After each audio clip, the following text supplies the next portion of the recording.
Guess I will start. It seems like the most obvious way to enter into this conversation is to just discuss the intersection between music and visual art. I know for you, Mark, the visual art it was a part of your vision even before music. Is that correct? That's correct, sir. And did that come? Because I know we've talked a little bit. I mean, so you were at university in Ohio. Yep. And sort of there was you were bonding with some other like-minded artists there, and is that where? That's where the DEVO concept was birthed? Is that correct? That is correct. Also, yeah, we were there, 1970. We were there May 4th for the shootings, but that was a week that changed our lives because I remember going to school and feeling empowered and feeling like what I thought made a difference. And when they shot, all those kids, it kind of changed that. And Jerry and I and a few other people, we I was already experimenting with music, so was he. We both did visual art together, but then they shut down the school for that summer, and we started doing music together, and we were thinking about what did we just experience? And at the time, we had been watching movies like Inherit the Wind and the original Island, The Lost Souls, and stuff like that. And we kind of came, and we kind of came to the decision that we were experiencing de-evolution, not evolution, and that helped start the band. We used that as a basis for what we were writing and what we wanted to talk about. I feel like people don't necessarily think to link this kind of very dramatic, cataclysmic event of the Kent school massacre with this sort of with DEVO and the concept of DEVO. I mean, it really came out of a kind of a quite serious and sad tragedy that kind of, I suppose, radicalized you politically. I mean, it must have radicalized the whole campus. Yeah, well, I mean, we all know that, the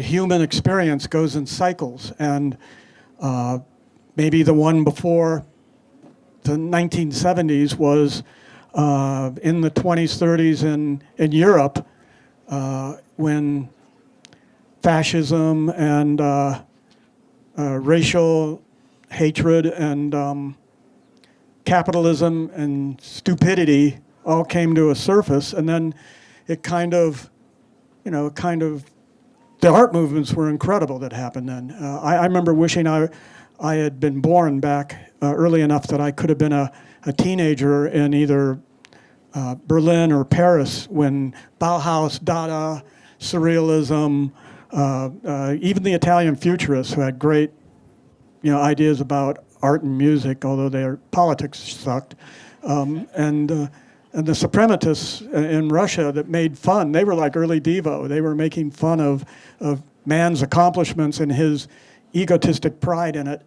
And I think the 70s, it was like it rolled around again. Everybody forgot what had happened back then, and it started in again, and then it created another art movement. So punk and new wave kind of came out of this second. It's not second. It probably happened. I mean, you could probably go back to the Civil War. You could go back historically further, but I mean, and I think maybe now we're in another similar situation, which is upsetting on one side, but on the other side, it makes me excited to see and hear what kind of art's going to come out of it. I think this is going to inspire young artists to do things, and they'll probably use, for them, it's like I mean, I'm sitting here, I got a phone that's 2 days old, and now I realize all my apps didn't move over, and I'm like looking for people that are like under 21 that can like help me get my Venmo to work again and stuff like that. And I think Down with capitalism. I think I think these people are gonna. I think these young people, they're looking at AI totally different than all the people that are paranoid about it. It's like, oh no, it's gonna kill Hollywood and it's gonna destroy jobs, but it's just gonna change the future. It's just changing things, and it's like, personally, I'm kind of the whole thing of even de-evolution. I'm old enough that I feel like evolution and devolution are both connected, and they're like this. And so I promote mutation, but okay, so that's me. I'm done. Oh, well, I mean, that was a lot to unpack there. And thank you all for coming. Well, I was going to get to AI and all that stuff later, but now that you brought it up, I was thinking about even, you've always viewed new forms and technology in a pretty positive way. I mean, I was thinking like even, in early DEVO, while a lot of people were sort of cynical and snide about making music videos and didn't really like that, but you guys really embraced that medium and made these sort of fantastic films. But I guess film was always a part of your aesthetic. Yeah, lucky for us, Chuck Statler, who also went to school with us, he saw a point where Jerry and I were thinking about.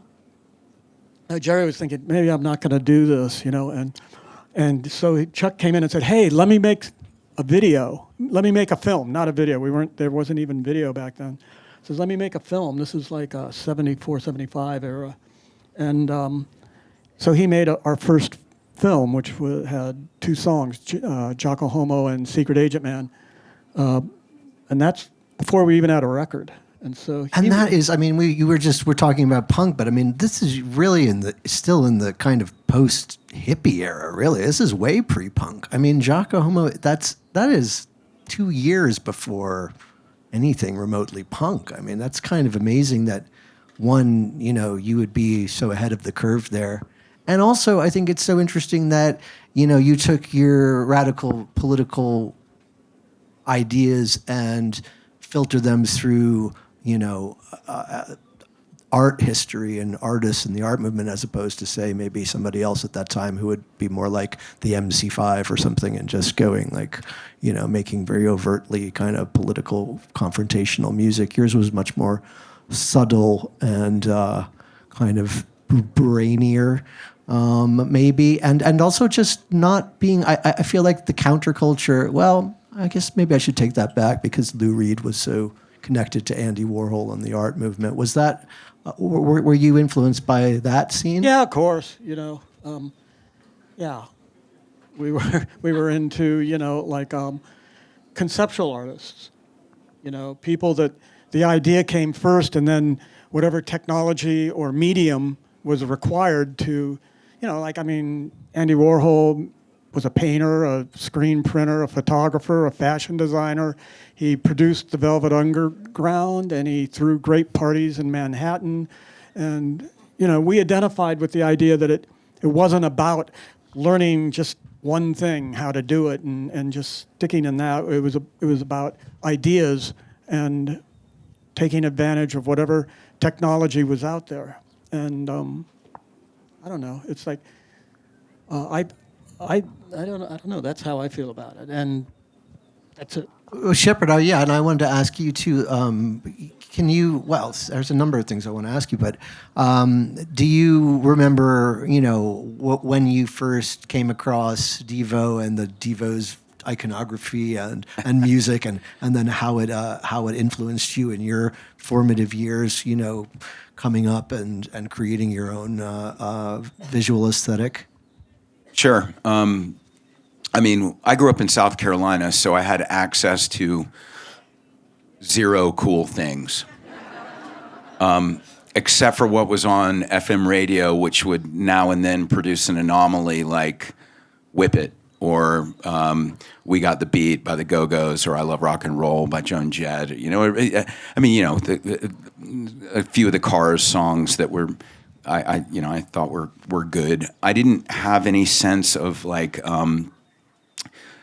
subculture, but when I was 10 years old, I called the radio station to request Whip It so much that they were blocking me. They were like, "Kid, that song's not in the charts anymore. Leave us alone." And that's I remember hiding a pile of homework behind a dresser thing so that when my parents asked me why I was on the phone with the radio station, I could say, "I don't have any homework. It's all done." That's a true story. But then when I was 14, I got into punk rock, and because of skateboarding and punk rock, DEVO was popular with some of those people. And then I found out about how DEVO had done the Freedom of Choice video that incorporated a bunch of great skateboarders. And then later on, around the time I made the original Andre the Giant Has a Posse sticker, there was a thing. I went to the Rhode Island School of Design, and art school back then was kind of like, that was like the Underground Railroad. That was like the secret network for everything cool. Like, hey, I was talking to this guy that goes to Pratt and he knows about this thing, and or this gal that goes to the Chicago Art Institute. And I was at RISD, but circulating were stickers and then stencils placed in a few places of this icon of Bob Dobbs, the sort of 50s guy with a pipe who looks like your sort of nuclear family patriarch, but there's something malevolent about it. And I found out that DEVO was really into the Church of the Subgenius, and this was one of the catalysts for me making the Andre the Giant sticker, which sort of seems absurdist and harmless, but was like a sly disruption to the control of spaces and and information. It was just like a little static, a little wrench in the spokes, and I fucking loved that. So, that poster was the first thing I saw of yours, and I said, "The art world is changing." Well, there'd be many people that say, unfortunately, for the worse. But yeah, I mean, when I got into DEVO, what I realized about DEVO was that there was a Trojan horse component, that the songs are very catchy, but they're also very, very intelligent in their sly, humorous analysis of sort of our systems of control, our culture, everything that we submit to without questioning. The song "Freedom of Choice" is great lyrically. Freedom of choice is what you've got. Freedom from choice is what you want. It basically sums up so much of what we're dealing with politically right now. So, I mean, DEVO has been a constant source of inspiration for me. And I would love to know, because yes, that kind of authoritarianism and also like surveillance state and Big Brother, Orwellian sort of themes runs through both your work. Did you find that inspirational in DEVO? Did that kind of trigger, some of that kind of thinking that you applied to your street art? Well, I loved a lot of dystopian writers like Orwell and Ray Bradbury. So 1984 and Animal Farm were big influences for me. And what's interesting is that a lot of it's just happening intuitively. I liked where DEVO was coming from without realizing that until later that, they had been very influenced by Bowie's Diamond Dogs record, which has got a dystopian thing going on, and Bowie loved Orwell also. So it's like we all just instinctively were attracted to a lot of the same material, I think. And so, of course, loving to think that that I was just, naturally tuning into the right frequency and smart. When I find that stuff out, I'm like, yeah, I knew it all the time, but I didn't. But, that's part of how things should work with art. I think that it evolves based on ideas, but also feelings you get from things that you're processing, and working through how you respond to those feelings is part of how you build an intellectual structure around it. When people think that they need to have the perfect vision and manifesto ahead of time, they're often paralyzed. So I always think that it's good to have that toggling between your emotions and your intellectual side. Yeah, but obey was one of the most amazing concepts in art for a long time. But I took that was inspired by Orwell. It was inspired by the film They Live by John Carpenter, and it was inspired by the work of Barbara Kruger. Barbara Kruger was very, very popular as somebody to emulate, because her formula, everyone knows Barbara Kruger's work, right? Your body's a battleground. I shop, therefore I am. We don't need another hero. She, to me, her very smart ways of looking at imagery from, the perspective of advertising and Americana, and then subverting that with really smart text, and her consistent approach of using the Futura type knocked out of a red bar or a black bar. It was like a visual analog to what DEVO was doing musically, or what Orwell was doing with literature. And so, of course, I responded to her work, but also because at the time I made the Obey stuff, and I was just out of art school.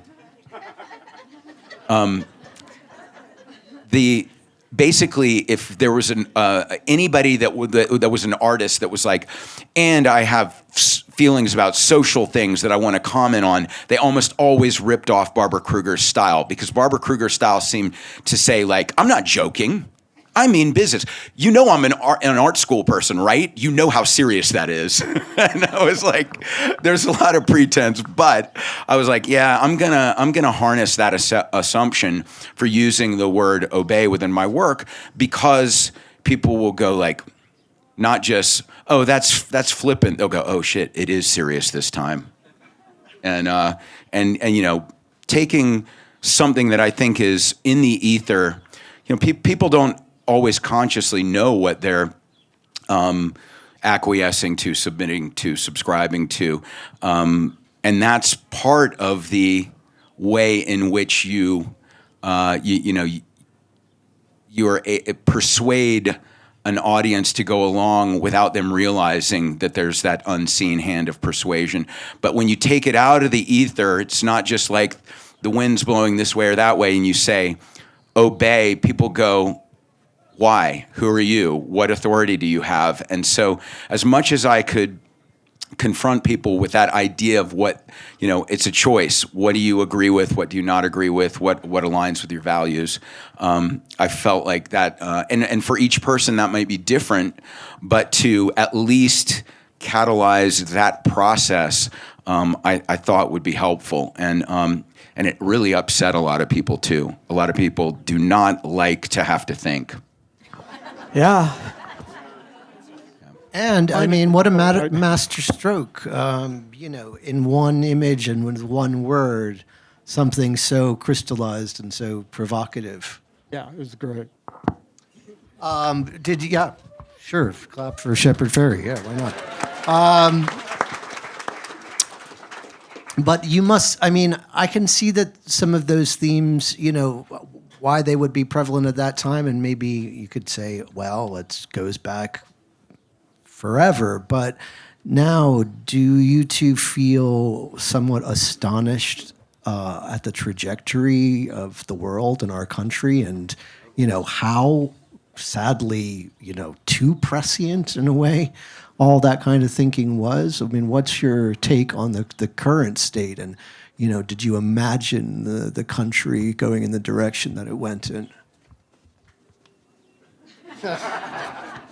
Okay, I'm old enough now that I've seen this, and so I'm optimistic enough that I want to think that evolution and devolution are both occurring at the same time. And I kind of said that already, but it's like I think the one thing that'll come out of it, if nothing else, is I think we're going to get great art. So and we just put up with it till it gets better, and it just inspires people, hopefully. I totally agree with that. But I do think that there's variables created by technology that we didn't have to contend with before. And I also think that, this is a concept that struck me when I was, in my late teens, early 20s, that I've only seen worsen, which is the American sense of superiority and entitlement is going to, it's like, the fall of Rome. The empire goes too far and collapses. And I think that we really need to rethink a lot of things as entitled Americans. The way that I'm an optimist also. The way I thought the internet was going to work was, democratization is always good because the best ideas will rise to the top with fewer gatekeepers who can leverage their power to keep the good ideas that don't help their business model suppressed. When that equation is disrupted, everybody will benefit. Yeah, that's what we all thought at first. Like, wah, wah, wah. But The problem is you have humans that are interacting, trying to make a change. So there's great ideas and things look like they're going forward, and then they go under. But I'm hoping they come back. That's whenever people say, do you think the United States can recover? I say, well, Germany recovered. Germany, look how awful things were there. And now, free education through college, even if you're not born there, if you just go there. Free health care. The renewables are up to like 37% for the nation. And guess what? Their economy didn't collapse. Yes, there's some nationalism and fascism on the rise, just like there is everywhere. But, for Germany to be much more progressive than the United States after it being the worst example of fascism and violence shows that recovery is possible. But one of the things that they did was they actually went to places where Jewish people were pulled out of the house and sent off to a concentration camp and put a plaque up that acknowledges it. The U.S. has never done anything like that about lynchings, about all of the violence against Native Americans, et cetera. So yeah, we gotta. Believe it or not, we need to steal some good ideas from Germany. Well, now that we're into this. Let me ask you this, because,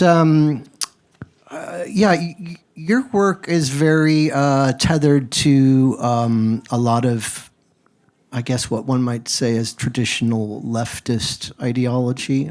Certainly a lot of your work, people are pop up, in your work, Noam Chomsky, Angela Davis, all sorts of political figures, and you come out of being inspired by sort of the leftist ideology that was part of punk rock maybe at that time. And my question to you is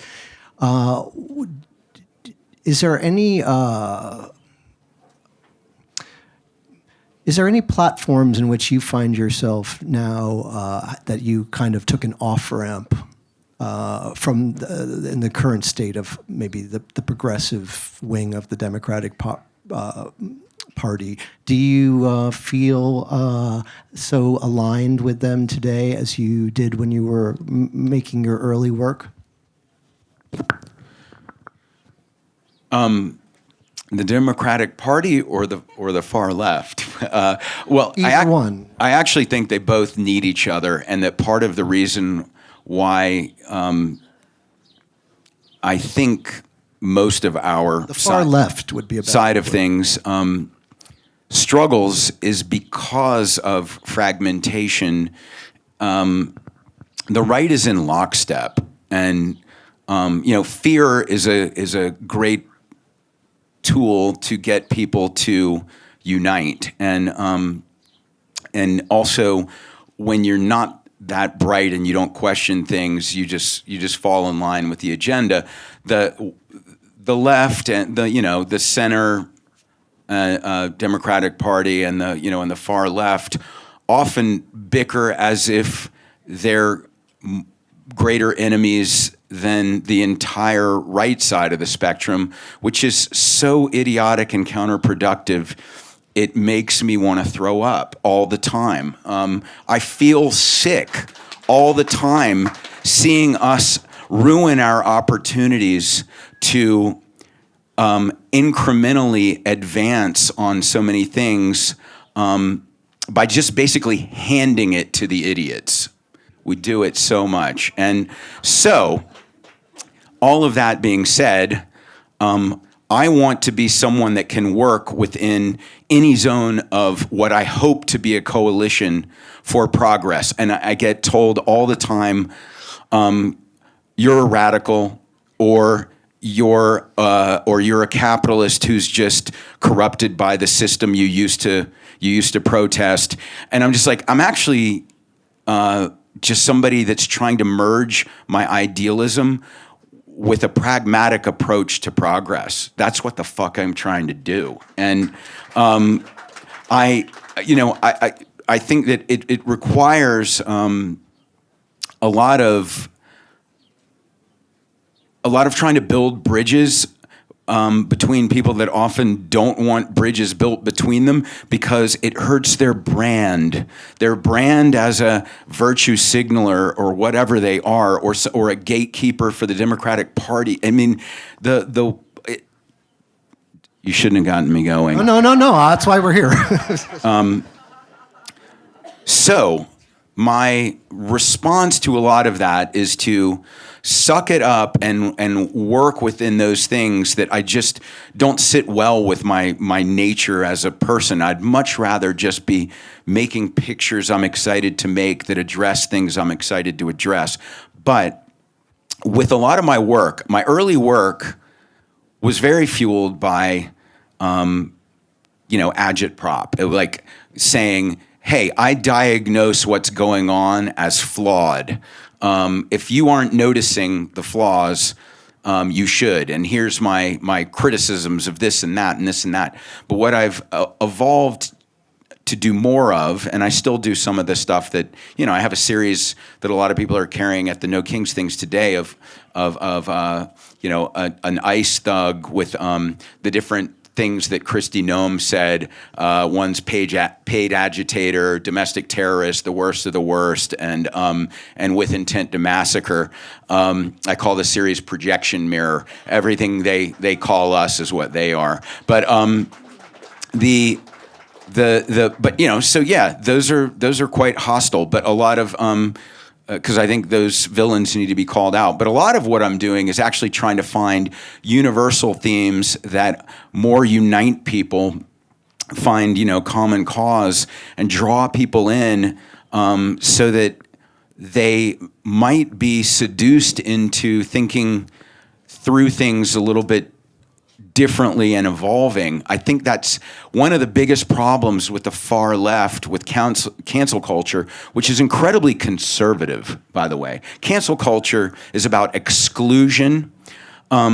Is that we open? If you're progressive, you should be open-minded and leaving a pathway for evolution and redemption. And so I'm always trying to think how I can, with an art piece, actually like put somebody on that path if they even have a the smallest kernel of inclination in that way, and then just don't say you're not perfect, you're not welcome. Just say thanks for even making an effort to come this way a little bit.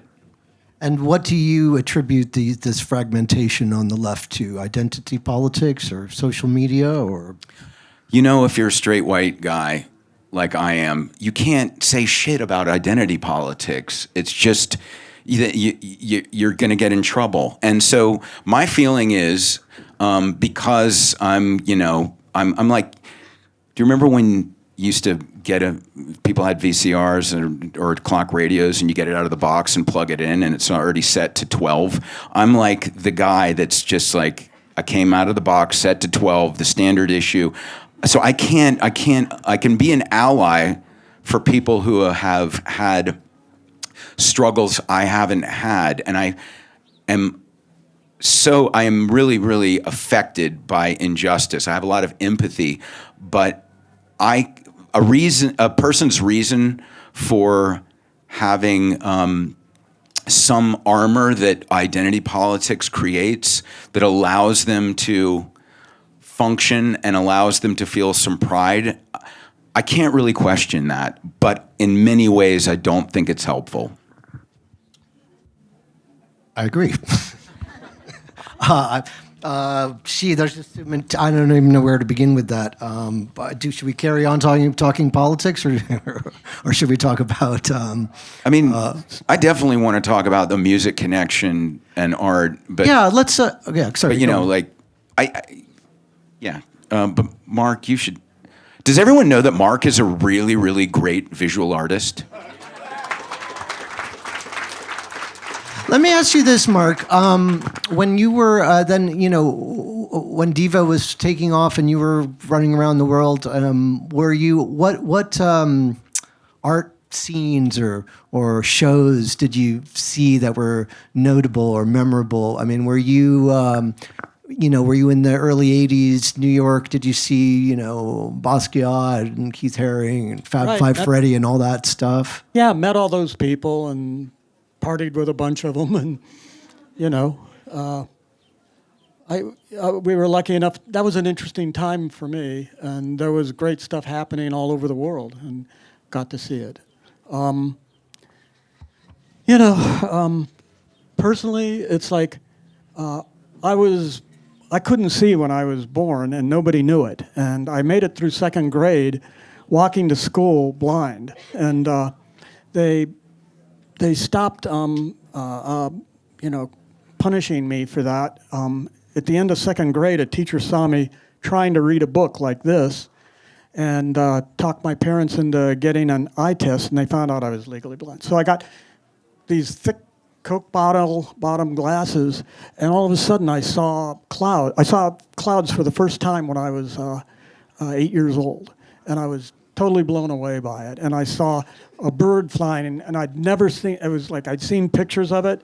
I'd seen rooftops and stuff. So it's like the way that I created art kind of was already created in me by my handicap, where I saw shadows and I heard sounds and I formed things out of them.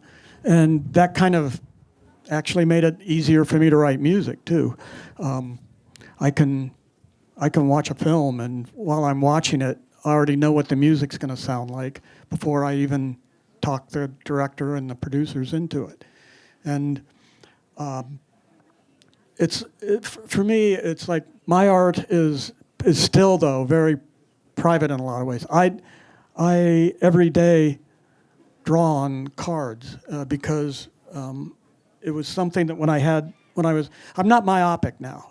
In 2019, I got cataract surgery, and all of a sudden I'm like, fuck, so weird to take off your glasses and you can see things. And it didn't last long. I got COVID and lost an eye in chaos at a hospital. But I, back in, like when I was 20, I had started drawing on pieces of paper this size because I could hold perspective in that size. And it continues to this day. Like I was making cards while I was waiting for the tech people to set up the sound check over there about a couple hours ago. And my art isn't as, like I love his art. It's so public and impressive. And I remember the first time I saw an Obey poster, and it blew me away. It was like I was at Sunset Boulevard and La Cienega at the intersection. I pulled my car up, and I'm looking at this big poster, and I thought, that's brilliant. I didn't know who made it or why it was there, but it was like poster art was like such a smart idea. And did you start poster art? I invented red, black, and paper. Okay. All right. It's funny because the first couple times I met Mark, I was like, you know, in LA, how you go to see a great indie rock band and everybody's got their arms crossed, and then when, you know, a song's over, they're like, whatever, you know. I just never could embrace that. I was like embarrassingly enthusiastic. And so first couple times I met Mark in the early 2000s,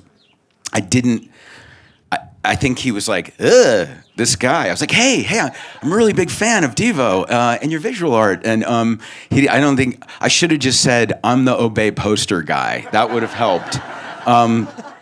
But yeah, I always walked away from my friend Steve Olson, who was actually a pro skateboarder who was in the Freedom of Choice video. One time we saw Mark.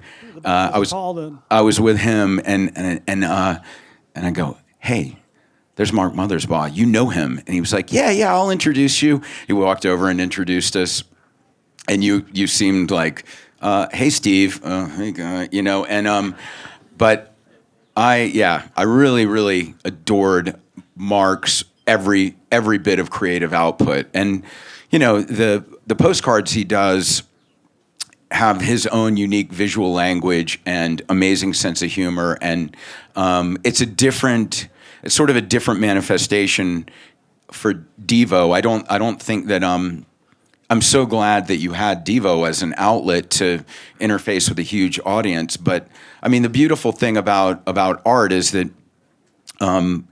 it can be something that connects with a huge number of people, or something that's just therapeutic and cathartic for you. Look at this. There's no reason why somebody should be told this is the one formula. And in fact, I think if more people were creative, there'd be a lot less misery in the world, because it makes people feel proud. It gives them self-worth. It also, because art is all just about visual problem solving, or music too, that like if you decide that you want to do that and you're open-minded to it and you're willing to try and fail and experiment, that might actually help in all of your human relations, believe it or not. So yeah, what were we even talking about? Can I just quickly tell my little meeting Mark Mothersbaugh story? Because it's kind of good. Okay, first of all, first time I saw Mark Mothersbaugh, I was 5 years old, and my dad took me to see DEVO on Saturday Night Live. I was about 8 or 9 at the time. So I went to the show. I saw DEVO do Satisfactions there. It was just a huge impact on me, because I was so into DEVO from the minute I saw them at age 5. Anyway, was a big fan, always loved DEVO. My whole life, 30 years goes by, I love DEVO. I'm living in Laurel Canyon. I have a little dog named Roy, and Roy escapes from my house. And I'm in a huge panic.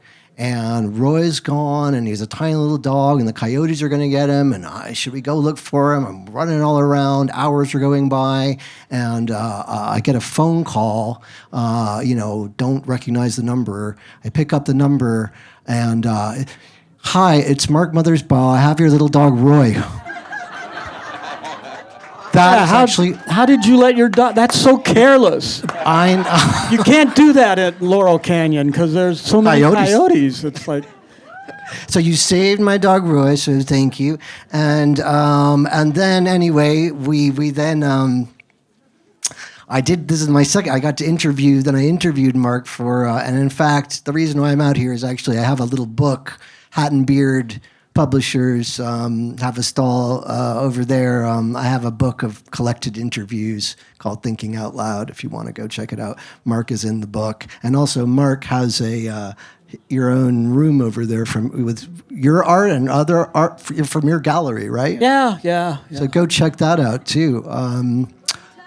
Room 10 and room 16 is Hat and Beard, and also 17 is Hat and Beard, and also so it's just cool how everything comes full circle. And even with Shepard, we're around the same age, and I grew up in New York, and I would see the Obey stuff all over, and I'd be like, who is this cool person? What is this Andre the Giant stuff? I don't know who this person is. We never met, and now, years and years go by, and here we are, and it's just a nice thing that art and conversation brings us all together. I don't know, do we get to have, we should probably wrap it up, but we could have a few questions from the audience, maybe? I definitely want to do that, but one thing, sorry, I just have to make, because this art and music is kind of the theme here. When people ask me what were my big influences, of course there's visual artists, but really it was punk music, and DEVO. DEVO is an anomaly. It's punks like DEVO, but really, I was initially into like the Sex Pistols and the Clash and Black Flag and Bad Brains and Dead Kennedys.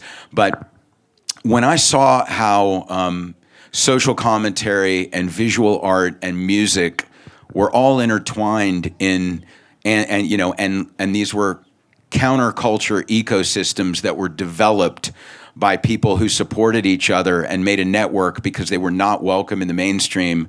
That was so much more influential for me than the idea of going and showing slides to galleries and thinking like maybe my stuff's going to end up on this white wall with 35 people grand total ever seeing it.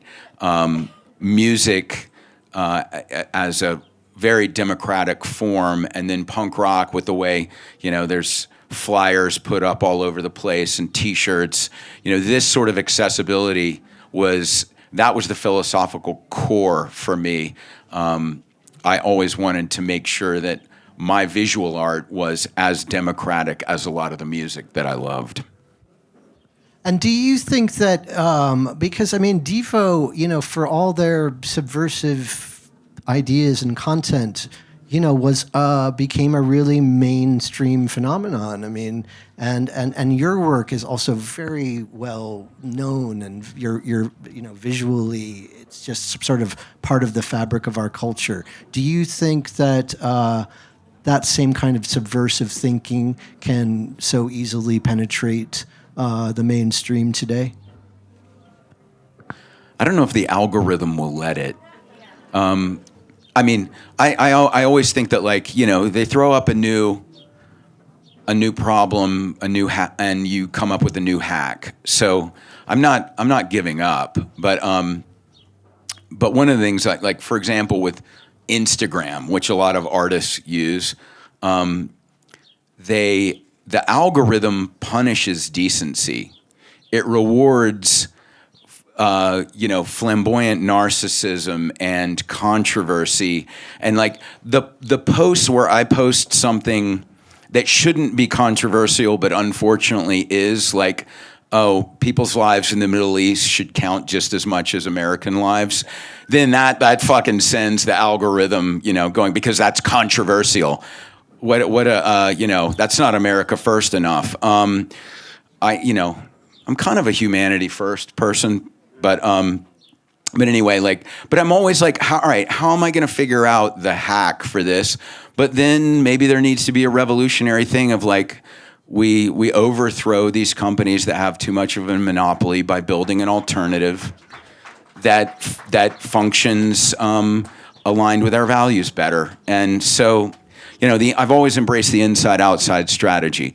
If the mainstream system can be infiltrated and improved from within, and you're employing détournement, the French term for using the machinery against itself, you'd be an idiot not to do that. But if you infiltrating the mainstream means you're only going to be able to compromise, then you build something outside, an alternative. And so that blend of inside outside has been basically what I've been doing for the last 35 years. And very successfully. Okay, I like his art. I'm going to say one thing. One of the things I love about his art is that I think it's the kind of content that plants seeds in your mind for the future. And for like kids, that's really important, because they're going through all this shit now and they need to have things that they can go, you know what? He said something totally different back then. And I'm even doing it tonight. There's one song where in the chorus, it's throw your cell phones in the trash, and but don't do it this year. I'm thinking I'm just planting that in for kids for like 10 or 15 years from now. That it'll be time to throw your cell phones away. But right now we need them, so don't do it yet. Okay, little fella sitting up here? Don't throw your cell phone away yet. Do you have a question, little fella sitting up here, for Mark? Pressure. Fair enough. Nah, he's just absorbing everything. That's Anybody else want to have a couple quick time for a couple questions? Hang on, wait a second. I want to know what your favorite DEVO album is. He what? What your favorite DEVO album is. He's got his force ranked. So. It changes for me. You could ask me at different days. I'd have different, but I like the first album. What's your favorite? Oh, that's a good one. Thank you. I have a question. I'll try to speak loud enough. It's very cool to watch you each share your process and your perspective, so thank you for that. I too remember where I was the first moment I saw the Obey sticker. I think I was in a New York City subway 30 years ago. I don't remember when you started distributing them or if you had others working for you or how that rolled out. But I was late teens, early 20s, and I remember it stopped me in my tracks. It was a little confrontational or confronting. And at once, it actually shifted my perspective and made me aware of a misuse of power that I previously wasn't. Yeah, it's a very intense poster. It was incredible. And so it educated me in a millisecond. I was maybe 19, and it was like, oh, thank you. Like, I got it. Well, thanks. That's exactly what I was hoping for. So that's really great. And somebody was going to like it. I started in 1989, so it's been 37 years now. But it didn't evolve to the Obey thing until 95. So around then, it was just the Andre stuff and the derivations of the Andre stuff. And then it evolved in a more sort of Orwellian propaganda direction because I'd fallen in love with the style of art of Russian constructivism. It was so advanced graphically, and Americans, because of all the Cold War stuff, had been really conditioned to fear it. And I loved the idea that something that was harmless, absurdist, benevolent, packaged that way would freak people out and make them ask questions. When conversely, the most pervasive form of American propaganda, advertising, they were just fine with, even though a lot of it was very malevolent. So I like this idea of never accept things at face value. Second question: if you were going to create, if you were going to create a sticker today with one word. Oh, I don't know. Submit. Got to work on that. Yeah. DEI rules, but that's a few words. But anyway, Yeah, it's funny. I love trolling those idiots, but maybe I'd try to come up with something a little more hopeful. Anybody else? Are there any like young, newer, up and coming artists that you're inspired by that you can like? We talk a lot about looking backward, but what are the things that you're inspired by, artists or musicians? There's a band out of Leeds where Gang of Four are from called Yard Act that I think are really intelligent. I like them a lot. I like their first record better than their second record, but it's got a bit of that, questioning. Well, they're English, so like the all the tropes of success, like owning a second house or being popular and things like that. It's very cerebral, but also great music, and so I like them a lot. But there's some really good new post-punk stuff, and a lot of stuff is like hybrids. It doesn't really fit in one category. The band Turnstile, I think a lot of people know that's newer, and they started off very punky, but now they've got strands of hip hop and electronic woven in, and I think it's quite cool to see these hybrid things that they all have a subcultural origin, but they're breaking through to mainstream. I mean, with visual artists, there's a ton of great visual artists who are younger. And a lot of times I just see new posters around LA and I have no idea who the people are, but the stuff is good. It's clever. There's been a lot of good anti-Trump stuff, but yeah, it's not hopeless. What about you, Mark? Anybody that caught your eye recently in the visual arts or in music or film? I'm 75. I can't remember people's names, but I'm thinking that I've seen this artwork by, I think he's called The Thinking Man. Have you ever heard of that? A guy from LA? Maybe I'm wrong about what the name is, but it looks like it's derelict art, and he purposely misspells words. And what is it? Thank you. The Discovered Man. Yeah, I would love to meet that guy. He seems really intriguing. Anyhow, that's one more. Okay. Yeah, really appreciate the time, guys. Like, it's great hearing from you both. I would understand like the concept of mutation. It can take a lot of different forms, different mediums. It's blending so many things. And then I think kind of shouldering off of what you're asking, like looking forward, like is there a particular mutation now that you find yourself like enthralled by or engaging in or maybe really wanting to dive in to learn more? So, I mean, kind of a question for both of you, but like what kind of mutation is out there now that, you're excited about or looking into?